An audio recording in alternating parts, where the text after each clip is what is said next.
지난주에는 용서하시는 예수에 관한 말씀을 드렸습니다. 어때요, 여러분? 용서하셨나요?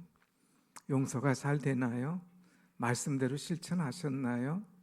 용서가요, 사실은 쉬운 것 같지만 굉장히 어려운 겁니다. 용서한다는 것, 내 마음을 연다는 것, 이거 어마어마하게 어려운 일이에요. 설교 후에 성도들의 반응을 한번 보았습니다. 생각지도 않은 사람들이 참 어려운 얘기를 하더라고요. 목사님, 우리 아빠가 도저히 용서가 안 됩니다. 목사님, 우리 엄마하고 벽이 얼마나 큰지 도저히 용서가 안 됩니다. 나는 남편을 용서할 수 없어요. 나는 아내를 용서할 수가 없습니다 하면서 참 괴로워하는 그런 분들을 많이 만났습니다. 어떻게 해야 될까요, 여러분? 그냥 설교 들을 때 용서하며 삽시다 그러면 아멘 하면 용서가 다 될 것 같습니까? 어려운 거예요. 어떤 젊은이가 선생님을 찾아와서 묻습니다. 선생님, 나 용서가 안 되는 사람이 있는데 이거 어떻게 하면 좋겠습니까? 이야기하죠. 그때 선생님, 이 녀석아, 용서가 그렇게 쉬운 줄 아니? 용서하려면 용을 써야 돼. 용서를 조금 세게 용서. 여러분, 용서가 안 됩니까? 용을 써야 용서가 되지 그냥 안 되는 거예요. 하나님 앞에 몸부림치면서 사랑하는 아내 남편을 용을 쓰면서 해야지 용서가 되지, 그냥 내가 너 용서했어 그리고 또 미워하면 아무 소용없다 이거죠. 용서, 우리 주님이 용서를 가르쳐 주셨잖아요. 나도 너를 정죄하지 아니하노니 가서 다시는 죄를 범하지 마라. 용서하시고 또 주님께서 죄를 범하지 말라고 주신 말씀을 우린 지난주에 봤습니다. 오늘은 그 다음 절 이어서 세상의 빛으로 오신 예수, 세상의 빛으로 오신 예수에 관한 말씀을 통하여 은혜를 나누고자 합니다. 우리는 7장, 8장에서 계속 이어지는 절기가 하나 있는데 그 절기가 어떤 절기냐? 초막절이라고 하는 절기 속에서 지난번 생수 되시는 예수, 그리고 이제 간음하다가 잡힌 여인을 용서하시는 예수, 또 오늘 빛을 말씀하시며 세상의 빛으로 오신 예수에 관한 말씀이 이 초막절 때 다 이루어진 사건입니다. 이 초막절은 이제 한 해를 마치고 하나님 앞에 감사하는 절기로 이스라엘 백성들이 다 와서 하나님 앞에 감사의 절기를 지낸다고 그랬죠. 근데 이 초막절에는 특별히 두 가지 의미 있는 행사를 합니다. 하나는 이제 물을 붓는 그런 의식을 행하고요. 또 하나는 불을 밝히는 그런 의식의 행사를 합니다. 물을 붓는다고 하는 것은 뭐냐? 이 백성들이, 자기의 선조들이 광야 생활할 때에 참으로 고난의 길, 어려움의 길을 걸었지만 하나님께서는 그때마다 그들에게 물을, 반석을 통하여 물을 주신 거예요. 그래서 얼마나 감사한지 물 주신 하나님께 감사하면서 이제 실로암 물에 가서 제사장들이 물을 떠가지고 제단에 쏟아드리는 그런 행사를 하죠. 그럴 때 예수님께서 말씀하셨습니다. 누구든지 목마르거든 내게로 와서 마시라. 너희 조상들은 물을 마시고 시원했지만 너희들의 삶 중에 갈증이 일어나고 목마르지 않느냐? 그런 삶의 갈등과 목마른 사람은 내게로 와서 마셔. 나를 믿는 자는 내 배에서 생수의 강이 흐르리라 하는 말씀을 주셨습니다. 자, 이 말씀을 하신 다음에 주님께서 이제 간음한 여인 그 사건을 지나고 나서 이번에는 불 밝히는 행사를 하게 됩니다. 웬 불을 밝힐까? 이 제사장들이 뜰에 있는 황금 등대를 놓고 그 등대에다가 불을 밝히는 거예요. 이 의식을 행하는 이유는 이들이 또 광야 생활할 때 어두웠지 않습니까? 캄캄하고 힘들 때도 있어요. 그때마다 하나님께서 불기둥을 그들에게 보내주셔서 그들의 길을 환하게 비추어 주십니다. 그리고 광야의 추운 것들을 이 불을 통하여서 온기가 와서 따뜻한 감을 갖도록 이제 하나님께서 허락하신 거예요. 그래서 그들은 광야 생활할 때에 불기둥으로 구름 기둥으로 자기를 인도하신 하나님께 감사하며 이제 불을 밝히는 행사를 하는 거예요. 그래서 이 초막절 7일 동안 불을 밝혀 놓습니다. 불을 밝히는 모습을 한번 볼까요? 이 예루살렘 성전에서 불을 밝히면 환하지 않습니까? 저 금등대에 불이 환하게 밝혀져요. 그럼 사람들이 막 나팔을 불면서 춤을 추면서 축제를 벌입니다. 그러다가 7일이 끝나면 불이 다 꺼져요. 불이 밝은 모습과 불이 꺼진 모습 한번 볼까요? 불이 꺼지면 적막한 그런 모습. 불이 다 꺼져가니까 얼마나 적막합니까? 쓸쓸합니다. 이제 끝났다고 생각이 되는 거예요. 그때에 예수님께서 그들에게 딱 나타나셔서 주신 말씀이 뭐냐? 여러분, 나는 세상의 빛입니다. 나는 세상의 빛입니다. 나를 따르는 자는 이제 어두움에 다니지 아니하고 영생의 빛을 얻을 것입니다 하는 메시지를 주고 있어요. 그것이 오늘 본문 12절의 말씀입니다. 다 같이 한번 12절 읽어봅시다. 시작. 예수께서 또 말씀하여 이르시되 나는 세상의 빛이니 어둠에 다니지 아니하고 생명의 빛을 얻으리라. 아멘. 이전에 이 선조들은 40년 동안 광야에 생활할 때에 하나님께서 불기둥으로 그들을 찾아오셨습니다. 그런데 이제는 불기둥이 아니라 주님이 이 세상의 빛으로 찾아오셔서 그들을 친히 밝혀주기를 원하신다고 하는 거예요. 주변만을 밝히는 것이 아니라 그들의 가정을 밝혀주고 그들의 심령을 밝혀주기 위해서 오셨다고 하는 것입니다. 이제는 불기둥이 아니라 주님이 친히 빛이 되어서 오셨다고 하는 것. 초막절의 불은 일주일이 지나면 사라지지만 예수님은 영원히 너희들과 함께하는 하늘의 빛으로 내가 와서 너희들의 빛을, 너희들에게 심령의 빛을 내가 비춰주러 왔노라 하는 메시지를 주고 있습니다. 사랑하는 여러분, 왜 예수님께서 빛으로 이 땅에 오셨을까요? 이 사람들이 기다리는 것이 바로 빛이기 때문에 그렇습니다. 이사야 선지자가 말씀을 외칩니다. 메시아가 오실 때에 그분의 모습이 어떠한 모습인가를 이사야 9장 2절에 말씀하기를 이렇게 말했어요. 다 같이 한번 읽어봅시다. 시작. 흑암에 행하던 백성이 큰 빛을 보고 사망에 그늘진 땅에 거주하던 자에게 빛이 비치도다. 아멘. 이 당시의 세상은 어떤 세상이었느냐? 흑암의 세상이었습니다. 그 당시의 세상은 어떤 세상이었냐? 사망에 그늘을 진 그런 땅에 사는 사람들이었습니다. 그때에 주님께서 이 흑암에 이제 큰 빛을 보게 될 것이다. 이 사망의 그늘의 땅에 거주하던 너희들에게는 어마어마한 빛이 비추게 될 것이다 한 거예요. 그래서 이 사람들은 이 빛이 되신 메시아를 기다린 거예요. 이 메시아가 언제 나올까? 이 메시아가 와서 어떻게 우리에게 빛을 비춰줄까? 그래서 우리에게 흑암과 어둠으로부터 어떻게 해방을 시켜줄 것인가? 그것을 기대하면서 기다렸습니다. 그랬을 때 예수님께서 말씀하십니다. 여러분, 이 빛을 기다리셨죠? 흑암 가운데 그늘 가운데 살던 여러분, 이 빛을 기다리셨죠? 내가 세상의 빛으로 왔습니다. 여러분의 어둠을 몰아내기 위해서, 여러분의 흑암을 몰아내기 위해서 내가 빛으로 왔습니다 하는 것을 이제 자기 선언해 주시는 말씀입니다. 여러분, 언젠가 예수님이 오시면 내 심령에 빛이 올 것이다.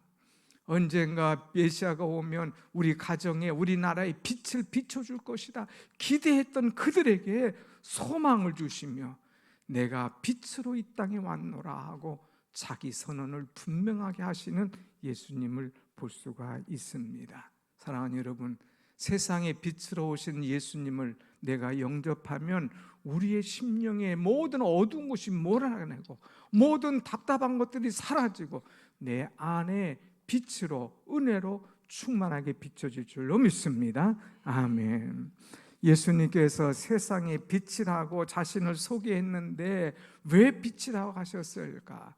빛이 하는 일들이 많이 있어요. 그 가운데 하나가 뭐냐? 인도한다고 하는 거예요. 깜깜한 세상을, 어두워진 길을, 헤매는 그런 길을 이 빛은 인도해 주신다고 하는 것입니다. 진정으로 예수님은 우리와 동행하셔요. 광야 생활할 때에 빛으로 이제 불기둥으로 오신 하나님께서 그들을 인도하셨듯이 예수님은 빛으로 오셔서 우리의 길을 인도해 주시는 거예요. 내가 어느 길을 가야 될는지, 어떤 사람을 만나야 될는지 알지 못할 때에 주님께서 빛으로 인도하시는 거예요. 여러분 찬송 있잖아요. 내 갈 길 밝고 내 갈 길 멀고 밤은 깊은데 빛 대신 주, 빛 대신 주. 내 갈 길은 멀고 어두운데 빛 대신 주님께서 내 본향의 길을 비춰주시는 거예요. 내 갈 길을 열어주신다고 하는 거예요. 사랑하는 여러분, 갈 길 몰라 방황할 때에 빛 대신 주님을 사모하고 주님의 인도함을 기다릴 때에 주님의 선한 손이 우리를 도와주셔서 주의 은혜의 길로 인도하실 줄로 믿습니다. 아멘. 빛은 우리에게 또한 주는 것이 있는데 그것이 뭐냐? 기쁨이에요. 기쁨. 빛이 없으면 우울하잖아요. 빛이 없으면 낙심되잖아요. 그러나 이 빛은 우리에게 엄청난 기쁨과 소망을 가져다 주는 거죠. 저는 찬송 428장을 좋아합니다. 내 영혼에 햇빛 비치니 그 영광 찬란해. 이것을 지었던 저명한 여류 작가 휘시라는 사람은 37살에 이제 척추를 다쳤습니다. 그래서 척추 부상으로 그냥 수개월 동안 꼼짝없이 침상에 있을 때에 얼마나 답답하겠습니까?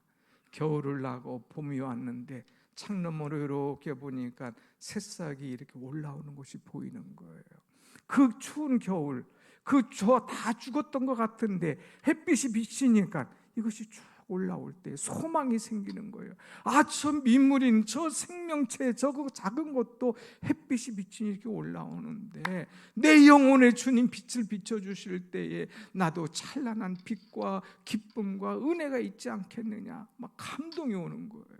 그래서 시를 적었습니다. 그래서 그것이 찬송이 되는 거예요. 주의 영광 빛난 그 빛 내게 비춰 주시옵소서. 주님의 그 영광, 그 빛난 빛 내게 비춰달라고 간절히 기도하는 가운데 이 찬송시를 적었습니다. 그 밝은 얼굴 배울 때 나의 영혼 기쁘다. 내 영혼이 그것을 뵐 때, 주님을 뵐 때 얼마나 기뻐할까 하는 그런 찬송을 이제 적은 것이죠. 사랑하는 여러분, 빛 대신 주님이 오시면 내 삶을 인도해 주시고 빛 대신 주님을 만나면 그 주님께서 내게 새 소망과 기쁨을 확실하게 부어주신 줄 믿고 빛 대신 주님을 이 성탄의 계절에 만나는 그런 여러분의 신앙이 되기를 축원합니다. 아멘. 이 빛을 받기를 원한다면 우리가 해야 될 것이 있어요. 빛 대신 주님을 만나고 빛 대신 주님의 은혜를 받기를 원한다면 우리가 할 일이 있는데 그것이 오늘 12절에 다 나와 있어요. 다시 한번 12절 말씀을 보겠습니다. 12절 시작. 나는 세상의 빛이니 나를 따르는 자는 어둠에 다니지 아니하고 생명의 빛을 얻으리라. 아멘. 오늘 여러분, 나는 세상의 빛이야. 그런데 나를 따르는 자는 그랬어요. 주님이 세상에 비친 것을 알았으면, 그것을 믿었으면 이제는 우리는 주님을 따라야 된다고 하는 것입니다. 여기서 따른다고 하는 것 굉장히 중요한 의미입니다. 그냥 따라가는 것이 아니라 예수님의 제자가 되어서 주님과 동행하고 주님과 동역하고 심지어는 주님과 동사, 주님과 함께 죽겠다는 각오를 가지고 따라가는 것, 이것이 바로 진정한 따름의 길이라고 하는 거예요. 여러분, 예수님께서 베드로를 부르실 때 뭐라고 했어요? 나를 따라오라. 내가 너를 사람을 낚는 어부가 되게 하리라. 따라오라고 그랬어요. 주님 따라가면 주님께서 완전히 변화, 그래서 사람을 낚는 업으로 이제 모든 것들을 새롭게 해주실 것을 말씀하죠. 소경 바디메오를 부르실 때에 이가 겉옷을 던져버리고 예수님을 따르다 하는 그런 말씀을 우리는 볼 수가 있습니다. 예수님을 만나고 다 벗어버리고 던져버리고 따라가는 그 신앙, 이거 얼마나 귀한 거예요. 사랑하는 여러분, 우리가 정말 예수님을 따라갈 때에 예수님의 빛이 내게 임하는 줄로 믿습니다. 아멘. 따라가는 거예요. 주님을 따라가는 거, 이거 어려운 것 같지만 주님과 한 마음을 가지면 얼마든지 따라가는 거예요.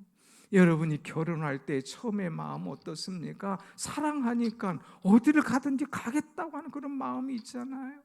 이제 따라간다고 하는 건 어디를 가든지 무엇을 하든지 함께 하겠다는 그런 이야기 아닙니까? 그리스도를 따른다고 하는 것은 또한 새로운 길을 걸어가는 거예요. 이제까지 걸어왔던 길이 아니라 주님께서 원하시는 새로운 길을 향해서 나아가는 거예요. 그 자리에 가만히 앉아 있는 것은 따라가는 것이 아닙니다.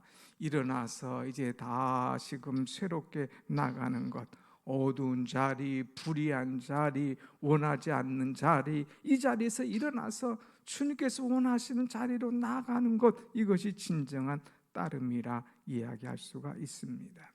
우린 지난주에 말씀 들었지 않습니까? 가늠하다가 현장에서 잡힌 여인, 그 여인은 얼마나 참 잘못하고 죄를 지었습니까? 그 당시 사회 통념으로는 돌을 맞아 죽을 여인이었어요. 사람에게 붙잡혀 옵니다. 돌에 맞아 죽을 수도 있습니다. 두렵습니다. 참 이제 막 어쩔 바를 모르잖아요. 그때 예수님께서 그를 정죄하는 자들에게 말씀하시잖아요. 누구든지 죄 없는 자가 먼저 돌로 치라. 하나둘 다 빠져나갑니다. 그때 주님이 또 말씀하셨죠. 나도 너를 정죄하지 아니하리니 가서 다시는 죄를 범하지 말라 하면서 주님께서 그에게 새로운 길을 열어주셨어요. 다시는 죄를 범하지 마라. 이제까지 내가 그렇게 했던 거 너의 이 생활의 습관이고 그것이 먹고 살기 위해서 했던 어떻게 했던 이제부터는 그런 일을 하지 마라 하면서 주님께서 말씀해 주십니다. 예수님께서 말씀하실 때에 그 여인의 가슴에 빛이 들어왔습니다.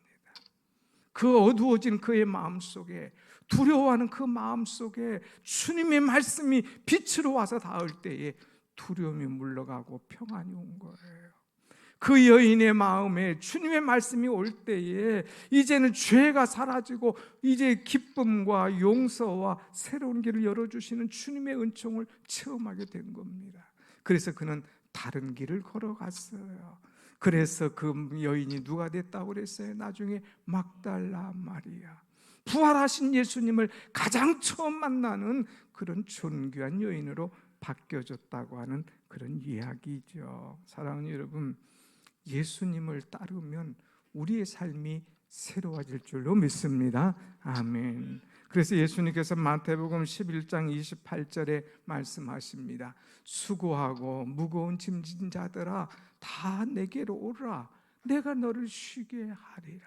그리고 그 다음 줄이 중요해요. 29절 같이 한번 읽어봅시다. 시작. 나는 마음이 온유하고 겸손하니 나의 멍에를 메고 내게 배우라. 그리하면 너희 마음이 쉼을 얻으리니. 내게로 와서 나에게 배우라고 하는 것은 뭐예요? 나를 따라. 그래서 너희도 온유하고 겸손한 걸 배워. 그러면 너희 마음이 진정한 쉼이 있어, 자유가 있어, 평안이 있어 하는 메시지예요. 여러분, 자유가 없습니까? 평안이 없습니까? 뭐가 답답합니까? 자꾸 세상 보면 그럴 수밖에 없어요. 사람들 보면 더 할 수밖에 없죠. 주님 바라볼 때에, 주님을 배울 때에, 주님을 따라갈 때에 쉼과 평안함과 은혜를 오늘도 주님은 우리에게 허락하시는 줄로 믿습니다. 아멘. 주님을 따라가는 것, 이것이 빛의 삶입니다. 우리는 처음에는 주님을 따라간다고 그러죠. 근데 중간에서 넘어져요. 중간에서 좌절돼요. 중간에서 포기해요. 중간에서 변질돼요. 우리 그러지 말고 끝까지 주님을 따라가는, 끝까지 주님과 함께 동역하는, 늘 주님과 함께 동행하는 그런 은혜가 우리에게 있어야 될 것입니다. 사랑하는 여러분, 세상의 빛 대신 예수님을 따라갈 때에, 나 누구든지 나를 따르거든 주님을 따를 때에 그새에게, 아람에게 어떤 복을 주시는가, 우리가 말씀을 보십시다. 오늘 12절 다시 한번 봅니다. 12절 시작. 예수께서 또 말씀하여 이르시되 나는 세상의 빛이니 나를 따르는 자는 어두움에 다니지 아니하고 생명의 빛을 얻으리라. 이 어둠, 나를 따르게 되면 이제는 어둠에 다니지 아니할 거야. 너희 조상들은 흑암 가운데 걸어야 했지, 너희 조상들은 그늘진 가운데 거했지. 그러나 나를 따르면 더 이상 흑암 그늘 없어. 자유와 평안함과 엄청난 빛이 너희에게 임할 거야 하는 거예요. 여기서 여러분, 어둠이라고 하는 것은 불의하고 타락하고 세상의 사망의 음침한 골짜기예요. 사망의 음침한 골짜기를 걸어봐요. 얼마나 답답하겠습니까? 그러나 나를 따르면 이제는 그런 것도 없어질 거야. 빛과 소망이 생길 거야 하는 거예요. 여러분, 사람의 마음에 어둠이 오면 사람이 얼마나 바뀌는지 모릅니다. 그 선한 사람이, 그 은혜로운 사람이 그들 속에 어둠이면 완전히 딴판이 되는 거예요. 속도 딴판, 그 얼굴도 딴판이 되는 거예요. 1977년 뉴욕 맨하탄에 갑자기 정전사고가 일어났습니다. 변압기에서 불이 나면서 맨하탄 전체가 암흑천지가 되었어요. 25시간 동안 그랬다니까 얼마나 큰 어둠이 왔겠습니까?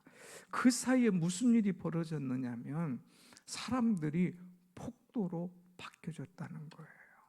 약 1600개의 상가들이 유리창이 깨집니다. 그리고 사람들이 그것을 가지고 도망가요. 폭도들이 나중에 잡힌 사람들이 몇 명이냐? 3,700명이에요. 그 3,700명 폭도가 정말 죄인들, 도둑 그런 사람이냐? 아니에요. 불이 꺼지고 어두워지니까 갑자기 마음도 어두워진 거예요. 이거 도둑질해도 되겠지, 이거 가져가도 되겠지, 이 판에 누가 나를 잡아가려 하고 다 도둑놈이 된 거예요. 어두워지니까 세상을 쫓아가더라 이거예요. 어두워지니까 사단이 좋아하는 일을 하더라 하는 것입니다. 여러분, 이 어둠이 얼마나 무서운가 하는 것을 우리에게 가르쳐 주지요. 그런데 주님을 따르는 자에게는 이런 어둠이 임하지 않는 그런 은혜와 복을 주시마 약속하신 것입니다. 왜? 분명한 목적과 가치관이 생기기 때문에 내가 세상이 아무리 어두워져도 나는 반드시 이 길을 걸어가야 한다. 세상이 아무리 혼탁해져도 나는 반드시 이렇게 살겠다 하는 목적과 가치관이 분명하니까 어둠에 쌓이고 어둠에 빠지지 않게 된다고 하는 것입니다. 그렇기 때문에 우리에게 소망이 생기고 감사가 생기고 기쁨이 생겨지는 거예요. 예수님의 빛이 우리 심령에 들어오면, 예수님의 빛이 우리의 가정에 들어오면 우리 심령과 가정도 어둠이 물러가고 이 은혜와 감사와 소망이 충만하게 비춰지게 될 줄로 믿습니다. 아멘. 여러분, 성탄절에 꼭 우리가 하는 것이 하나가 있죠. 그것은 뭐니까? 크리스마스 트리죠. 우리 교회도 여기 현관에서 크리스마스 트리 예쁘게 해놨어요. 또 이번에는 밖에 계단 밑에도 크리스마스 트리를 크게 밝혀놨습니다. 지나가는 사람이 얼마나 좋아하는지 몰라요. 그런데 이 크리스마스 트리의 유래를 여러분 알고 있습니까? 이것을 알면 더 의미가 있습니다. 이제 종교개혁했던 마틴 루터가 이제 성탄이 가까웠을 때에 어느 이 숲속을 거닐게 되었습니다. 숲속을 거닐다가 보니까 이 어둡던 숲이 마치 전등을 켜는 것처럼 갑자기 환해지는 거예요. 이상하다. 왜일까? 보니까 막 눈이 막 어마어마하게 오는 거예요. 눈. 참 아름다워. 야, 눈 너무 예쁘다. 그런데 그 전나무 사이로 딱 달빛이 쫙 비치는 거예요. 그러니까 더 아름다운 거예요. 전나무 숲 사이로 이 비치는 달빛이 얼마나 아름다운지 가슴이 찰랑해지고 가슴에 막 빛의 향연이 돌아오는 것 같았습니다. 그래서 그는 거기서 깨닫습니다. 아하, 우리 인간도 저 전나무 같은 존재인데 거기에 이 달빛과 같은 이 은혜의 빛이 들어오면 그것이 찬란히 빛나면 얼마나 기쁨이 넘치겠는가. 내가 이 깨달은 사실을 사람들에게 전해줘야 되겠다 하고 집으로 옵니다. 그리고 전나무를 하나 가져옵니다.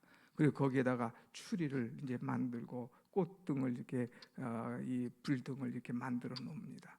많은 사람이 깜짝 놀래. 이것이 뭡니까?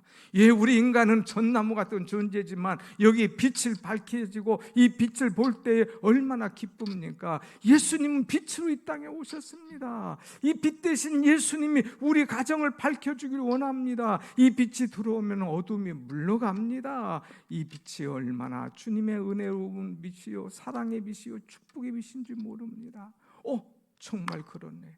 그 집집마다 추리를 만들고 그리고 등을 달고 돌리면서 이 빛으로 오신 주님을 찬양했다고 하는 이야기입니다. 사랑하는 여러분, 우리 인간의 삶은 어둡습니다. 인간의 모든 것은 깜깜하고 흑암입니다. 그러나 빛으로 오신 주님을 내가 영접할 때에 내 심령도 우리 가정도 환하게 빛날 줄 믿고 이번 성탄절에 빛으로 오신 예수님을 나의 구주로 영접하는 우리 모두가 되기를 간절히 축원합니다. 아멘. 이 빛을 따르는 자에게 주시는 축복이 또 하나 있는데 그것이 뭐냐? 생명의 빛을 주신다고 하는 거예요. 밑에 한번 읽어봅시다. 나를 따르는 자는 어둠에 다니지 아니하고 어떤 빛? 생명의 빛을 얻으리라. 생명의 빛. 여러분, 빛이라고 하는 것은 생명의 근원이라는 거예요. 하나님께서 천지를 창조하실 때 제일 먼저 뭐를 창조하셨어요? 빛이 있으라. 빛이 있으라.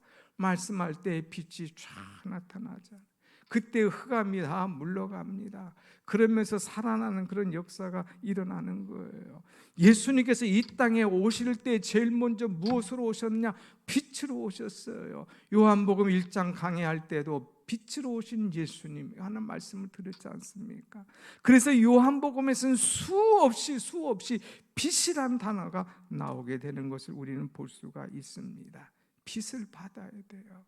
빛으로 오신 예수님 구경만 하지 말고 그 빛을 받아야 되고 그 빛을 전해야 된다고 하는 것입니다. 여러분, 이 세상 사람들은 빛을 쬐지 못할 때에 걸리는 병 중에 하나가 어떤 병이냐? 우울증입니다. 물론 빛을 쬐지 못하면 비타민 D가 약해서 근육이 약해지고 골다공증도 생기고 한다지만 그 중에 하나가 뭐냐? 우울한 거예요. 우울증에 있는 사람을 빛을 싫어하는 거예요. 커튼을 닫습니다. 깜깜한 데를 좋아합니다. 잠을 자려고 합니다. 밤이 되면 또 엉뚱한 일이 일어나는 거죠. 그런데 이 어둠의 세력, 이 우울한 것들은 우리를 절망케 합니다. 너는 안 돼. 너 못해. 너 같은 게 뭐 하려고 그래. 자꾸 우리의 마음을 낙심시키는 거예요. 그런데 여러분, 빛 대신 예수님, 생명 대신 예수님은 우리에게 오셔서 우리의 기분을 업시키는 거예요. 너는 할 수 있어. 그래, 일어나. 하면 된다니까 하면서 우리에게 긍정과 소망과 기쁨과 미래를 준다고 하는 것이죠. 여러분, 예수님의 빛이 우리 안에 있으면 모든 어둠의 세계가, 부정의 세계가 한꺼번에 나가게 될 줄로 믿습니다. 아멘. 이것이 바로 신앙인 거예요. 은혜 받은 사람의 모습이 뭐냐? 얼굴에 빛이 있는 거예요. 하나님의 은혜, 생명의 은혜가 내게 넘치게 되면 얼굴에 기쁨과 감사와 소망이 넘치는 거예요. 옆에 아픈 사람 볼까요? 얼굴 한번 보세요. 얼마나 기쁨이 있나. 그분에게 이렇게 말해 주세요. 주님의 빛을 많이 받으셨군요. 그 말하면서 또 웃잖아요. 얼마나 좋습니까, 여러분? 주님의 빛을 받으면 내 얼굴이 빛나게 돼 있다 이거예요. 그런데 주님은 우리에게 말씀하시기를, 내가 이 빛을 받아서 이 빛을 따라가서 더 이상 어둠의 세계에 다니지 말고 그 다음에 생명의 빛을 얻고 더 나아가서는 내가 이 빛을 받아서 다른 사람에게 이 빛을 비춰라 하는 것이 성탄의 메시지입니다. 사명이 있어야 돼요. 빛을 받은 사람, 같이 합시다. 빛을 받은 사람은 사명이 있습니다. 사명. 어떤 사명이냐? 여기 이 바리새인들이 와가지고 얘기합니다. 아니 뭐 내가 세상의 빛이라고, 아니 어디 그 증거 대봐, 어디 뭐 빛이라고 하는 것이 내가 어떻게 믿겠느냐, 또 막 따지고 오는 거예요. 그때 예수님께서 13절, 14절 말씀하시는데 13절 한번 읽어봅시다. 13절 시작. 바리새인이 이르되 내가 너를 위하여 증언하니 내 증인은 참되지 아니하도다. 14절 시작.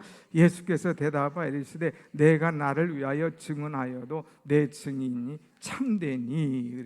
주님의 증언은 참되다 이거예요. 너희들은 알아듣지 못하지만, 내가 어디로부터 와서 어디로 가는지 모르지만 내 증언은 참이야, 참이야. 너희가 이 참 것을 깨닫고 나가서 이것을 전해야 되지. 엉뚱한 소리 하지 마. 세상의 사람들은 빛 대신 주님을 만나지 못했으니까 자꾸 딴소리 하는 거예요. 근데 주님은 내가 참 증언한다, 내가 그리스도의 이 빛이다 하는 것을 그들에게 말씀해 주고, 그들에게 이 빛을 전할 것을, 특별히 우리 신앙인들에게 이 빛을 전할 것을 말씀하고 우리에게 주십니다.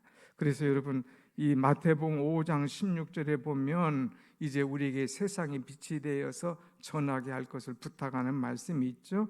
5장 16절 같이 봅시다. 시작. 이같이 너희 빛이 사람 앞에 비치게 하여 그들로 너희로 가는 행실을 보고 하늘에 계신 너희 아버지께 영광을 돌리게 하라. 아멘. 이제 너희도 이 빛을 받아서 세상의 사람들이 이제 너를 보고 하나님께 영광을 돌리게 하라. 너희의 착한 행실. 세상 사람들은 눈이 멀어서 빛 대신 예수님을 못 봐요. 그러나 세상 사람들은 우리를 본다 이거예요. 그런데 우리의 어떤 모습, 우리의 착한 행실을 보고 아하, 내 하나님이 정말 살아계시구나 하고 하나님께 영광을 돌린다 이거죠. 그러니까 우리는 이 빛을 받았으면 나가서 세상 사람들에게 이 착한 빛을 비춰줘야 됩니다. 여러분 주변 사람들에게 착한 빛을 비춰줍니까? 이것이 문제예요. 아멘에 있어야 되는데 그렇지 못하면 문제죠. 이 인도의 그 성자 이 영웅 간디가 있잖아요. 이 간디가 하마터면 그리스도인이 될 뻔했는데 그러질 못했어요.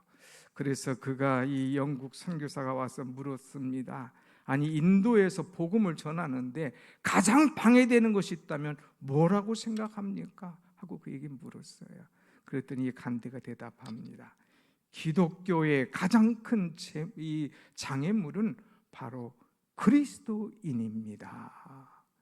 가장 큰 장애물, 전도하는데 기독교인이 되는데 가장 큰 장애물이 누구냐? 그리스도인이라는 거예요. 그리스도인. 나의 착한 행실을 보고 사람들이 수없이 몰려 들어와야 되는데 나의 엉뚱한 모습을 보고 교회 안 나간다 이거예요. 요즘 가나안 교인 많다고 그러잖아요. 가나안. 이거 좋게 볼 때는 가나안 교인인가 보다 하지만 비꼰 거예요. 뒤로 해보세요. 안 나가. 가나안 안 나가. 요새 안 나가는 교인이 수백만인 거예요. 복음은 들었지만, 예수는 좋지만, 교회는 좋지만 너 하는 꼴을 보니 내가 안 나간다.